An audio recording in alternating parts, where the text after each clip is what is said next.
क्या हो गया भैया, क्या हो गया? स्टार्ट नहीं हो रहा है? चलिए आगे तक टो कर देते हैं, आगे तो आपको गैरेज मिल जाएगा ना। ऐसे होगा तो स्टार्ट कैसे नहीं हो रहा? पेट्रोल है ना? अरे खराब हो गया गाड़ी। गैरेज तो आगे में मिल जाएगा भैया, गैरेज आगे में मिल जाएगा ना।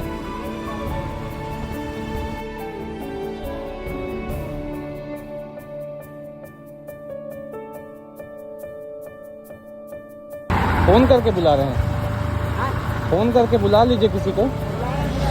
ठीक है भैया, हम चलते हैं उधर से।